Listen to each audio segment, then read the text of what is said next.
Živjo, moje ime je Klara in tole je drugi vlog o tem, kako sva šla z mojim psom na 120-kilometrsko pot od Drganih Sev do Ajdovščine. V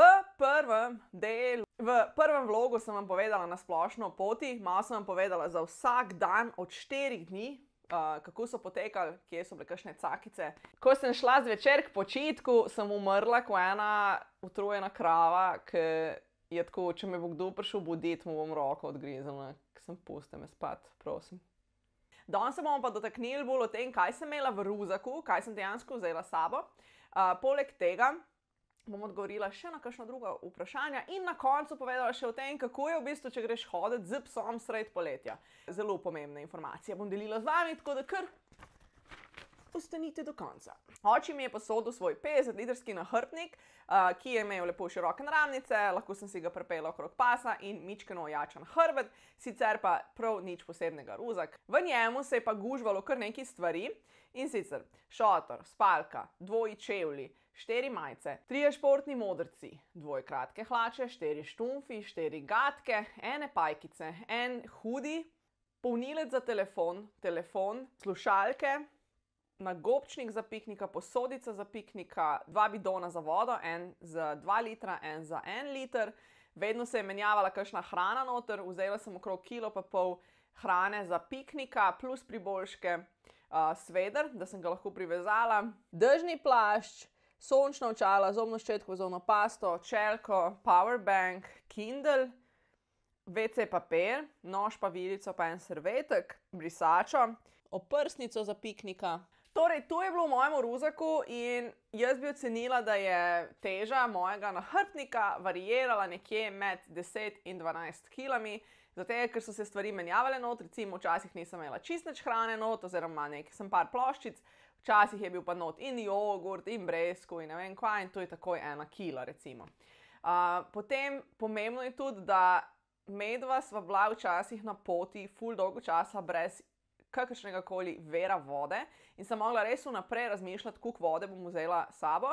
Tako da, ker sem na poti kdaj kupila kaj v plastični embalaži, naprimer izotonik, sem potem to flaško uporabljala še za dodaten medij za vodo. Torej, včasih sem imela, mislim, da je bilo maksimalno, kar sem nosila, je bilo 4 litre vode s sabo, ampak sem ful tako kalkulirala. Torej, nisem imela vode noter, če sem vedela, da bom hodila po vaseh in lahko kadarkoli dodatno vodo napolnim, zato ker vsaka kila res šteje, ko hodiš. Manjkalo mi v bistvu ni nič, razen da bi si spakirala še kaj več hrane. Tu bi mi zelo prav prišlo. In pa kakšne pomanjkljivosti so bile, naprimer spalka je imela pokvarjen fršlus, pa tega nisem vedela, me je zelo zeblo po noč, 2-krat. Preveč je bil definitivno ta satelit od piknika, ki me je zelo motil, ker sem ga malo skušala prevezati na ruzak.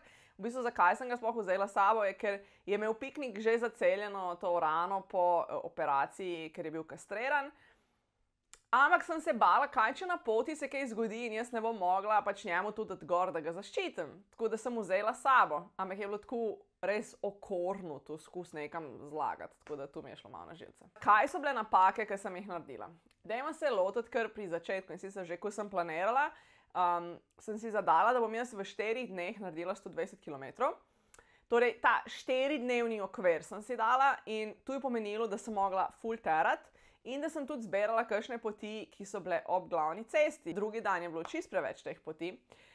Tako da, tu je bila ziher moja napaka. In če bi še enkrat zbirala, bi raje šla hoditi za 6 dni, recimo, in bi šla s piknikom ful bolj naokrog in bi večina časa bila v gozdovih ali pa bi hodila po vaseh. Ko hodiš, sploh ko je vročina, vsak nek zunanji dejavnik šteje. Kilometer zjutraj v hladu ni enak kilometer ob poldne, ko je vročina ali pa ob 1. Kilometer potem, ko je padal dež, tudi ni enak. Kilometer, kaj jaz vem, asfalta ni enak gozdni poti. Tako da, ful je variacij tle, koliko te tudi kaj utrud. In tle sem definitivno naredila napako, da sem bila, ok, v 4 dnevi bova prišla, to meni najkrajšo pot morava zbrati, bova šla malo po gozdu, ampak vmes bova šla pa tudi po cesti. Ne bi tega še enkrat zbrala. Druga napaka, ki bi rekla, da sem jo naredila, da sem svojim čevljem ful preveč zaupala. Na pot sem šla z 2 čevlji in sicer eni so bili tevice, ampak take res, jaz jim rečem gozdarske tevice. Kupila sem jih 10 let nazaj, ko sem šla v Indijo in so model, ki so res tak sturdy, z ful debelim podplatom, pa profilom, pa neki zaščito, pa bla bla bla. In že ko sem prvič šla hoditi z bratrancem par let nazaj, sem jaz te tevice imela in so me res navdušile, sploh če sem jih na štumfe nosila, so bile zelo udobne in me niso pustile na cedilu. Kot druge teniske pa sem vzela s sabo Wilding barefoot shoes, torej čist lahke čeveljce. Kje sem mislila naredila napako? Kot prvo sem tevicam preveč zaupala, ker so me užulile in so bile krive za to, da sem imela žul na podplatu. Hkrati pa Wilding čevlji sem jih jaz vzela s sabo predvsem, da ko bom hodila v gozdu, jih bom imela gor. Na koncu je bilo pa poti po asfaltu ful več. In še tisti del, ko sem hodila po gozdu, je bil tak res orang makedam. In ko imaš ti enkrat žul na podplatu, tu vsak kamenček boli, Za naslednjič, ko bom šla hoditi, definitivno moram investirati v ene take sturdy tekaške čevlje za v gore ali pa neki. Jaz sem si v bistvu preden sem šla prvič v lifeu kupila kratke pohodniške hlače in pa športno majico. To je bila izredno dobra investicija in te kratke hlače so iz tako norega materiala, tako so mehke, tako so hitro se sušijo. Perfektno. Nosila sem jih 3 dni, sem jih imela na sebi. Torej, prešvicane so bile neštetokrat. Nič me ni nikjer vezalo, nič me ni nikjer grickalo. Top. Ker zadnji dan sem si dala gor eno trenerko in me je že tam neki praskalo, pa to in tega nočemo. Dejansko morate razmišljati, če greste na tako pot, da bo čim bolj optimalno vse. In tudi ona mikica športna, ki sem jo imela prvi dan gor, se je tukaj lepo sušila, tukaj je vse dihalo in res sem se dobro počutila v njej. Medtem ko potem sem imela za 3 dni bombažne majice in se niso tako dobro obnesle. Enostavno se niso in težje so za nositi in vse. In tu se nanaša tudi na dolg rokav. Žal nimam kakšne športne majčke, ki je zelo topla in tanka. In sem vzela s sabo pulover s kapuco. In tu mi je zaselo placa v ruzaku čist preveč, ker tu ne moreš niti na majhno zložiti. Bratova punca mi je posodila power bank, torej ta akumulatorček, da sem lahko telefon polnila, ki ima te sončne celice. S tem, da nikoli nismo prej tega sprobali, če dejansko deluje. Ta power bank mi je napolnil telefon 2-krat, potem se je pa spraznil. In jaz sem probala na sončne celice napolniti in kaj hmalu z googlanjem ugotovila, da v bistvu power banki rabijo 50 ur sončne energije, da se do konca napolnijo. Torej, res ga moraš imeti skus v bistvu na soncu, če želiš, da se polne, ne samo za 1 urco. Tako da v to bi tudi želela investirati, da si kupiš powerbank, to sem na internetu videla, ki ga v bistvu pripneš na ruzak in cel čas, ko ti hodiš, je tu od zunaj in se polne. In to se mi zdi zelo vredno, ker dejansko jaz bi bila brez telefona zelo zgubljena, kar se navigacije tiče. Kot drugo, če greš sam, ti predstavlja varnost. Kot tretje, hočeš kaj slikati, si kakšen spomin narediti. Torej, telefon je zelo tak, multifunkcijska naprava, kaj je fajn, če ti ne crkne. Ker sem jaz tako terala, ker sem jaz tako si zadala to pot, dejansko potem nisem imela neki časa zdaj posedati naokrog. Jaz mislim, če bi naredila okrog 20 km na dan, bi bilo to toliko boljše, zato ker bi imela več časa v kakšno travo se tam leč, pa še malo bolj čmurit.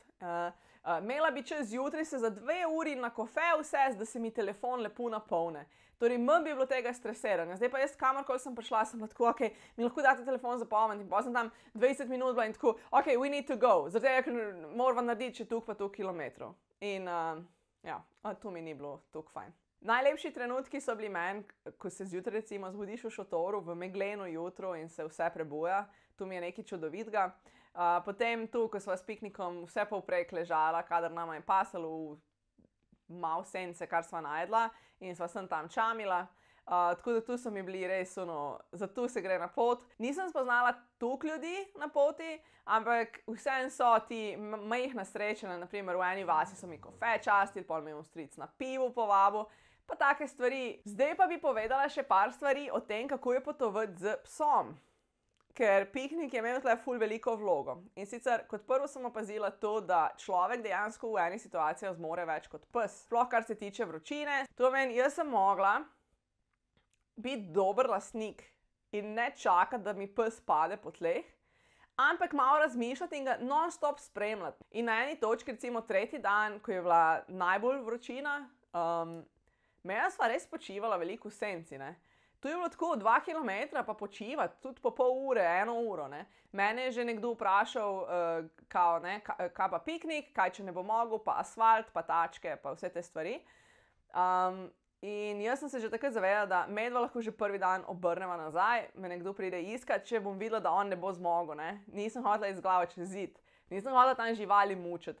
Ampak na koncu je izkazalo, da vroč asfalt ni bil problem, ker v bistvu tudi, ko sva hodila po asfaltu, je bila večina časa senca. Imela sva malo sreče z plohami, da se je malo hladilo zrače in veliko sva hodila vsem po gozdu. Kar se tiče hrane za piknika, sem imela s sabo 1,5 kila, koliko je bilo. Tu je za piknika za 3 dni hrane. Ampak tu je seveda premalo, ne. Tako da jaz sem računala na te trgovinice, ki pridejo vmes in sem imela potem srečo, da je dobil še poleg te hrane, je v 4 dneh pojedel še 2 pasji konzervi tamali in pa en prijazen stric mi je natresel še kakšno kilo briketov. Pojedel je svoj dnevni vnos, pa še polovico, toliko sem mu nekje dala za jest, pa itak skrbela sem skozi, da ima vodo, ne, ker sva oba pila kot 2 žolni. S sabo sem vzela tudi nagobčnik, ki sem ga v bistvu kupila preden sem šla z namenom, če ga kje privežem, da mu ga dam gor, ker ima malo problemov, če grem jaz v trgovino in se ustraš. Včasih mu je vseeno, včasih pa ful laja. Nisem hotela, da bi bilo ljudem neprijetno za tistih 10 minut, ko mene ni, in mu dam pač nagobčnik gor. Tako da to je bila zelo dobra investicija, pa čist je lahek, čist mičkeno zložljiv. Poleg ovratnice je imel še oprsnico, glih zato, ko sva bila zraven kakšne glavne ceste, da ne bi slučajno prišlo do tega, da se mi iz ovratnice suka. Seveda sem vzela s sabo za njega še vrečke za kakce. Ja, eno vprašanje se je pa nanašalo tudi, če me ni bilo strah, da bo piknik ponoči pobegnil, kar je zelo smiselno vprašanje. V bistvu sem s sabo nesla sveder in sem ta sveder pred šotor, tu v bistvu tako zavrtiš v zemljo, orenk na trdnu in potem privežeš psa na to, ko en količek. In se je zelo dobro obneslo, tako da po noči je on bil privezan, ne, da ne bo kdo mislil, jaz sem tam psa polegla, pa upala, da bo zjutraj še tam, če pa ne, bom šla pa sama naprej. Mislim, da je to, kar se tiče psov, kar vam imam za povedati. Če imate še kakšno vprašanje, zdaj s tem z veseljem odgovorim, kar napišite spodaj v komentar. Bil je pa piknik res čudovit spremljevalec in ful sem vesela, da sem ga vzela s sabo. Se mi zdi, da naju je ful zbližalo. Že prej sva bila medva tako ultra bonded, best friends, ampak potem se mi zdi, da se je še bolj name navezal in da sva zdaj res tako BFFs. Kaj bi bili pa moji nasveti recimo tebi, ne?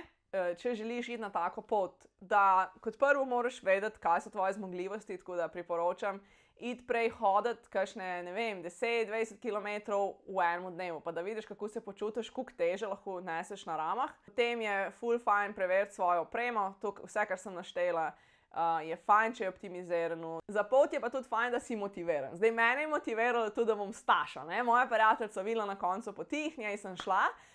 Seveda te poti pač različno motivacijo lahko najdeš. Lahko je tu, sem tukaj, da jo izpolniš. Lahko si izbereš kakšno pot, ki je že vnaprej določena, kar ful priporočam. Torej, ne vem, ali Jakobova pot, ali kakšne druge te traili, ki potekajo mimo Slovenije ali pa kje v tujini. Lahko si izbereš dogodivščino, tako ko sva si imela z bratrancem, kao, greva peš do Lendave, zato ker je fora, zato ker Lendava je na koncu sveta. Ajde, gremo probati, do kaj prideti. V vsakem primeru naredi si zanimivo in naredi si tako, da bo tu dogodivščina. Stopej vmes, pejt na vlak, pejt na bus, prespi večkrat na eni lokaciji, če ti je všeč. Make it fun, make it interesting.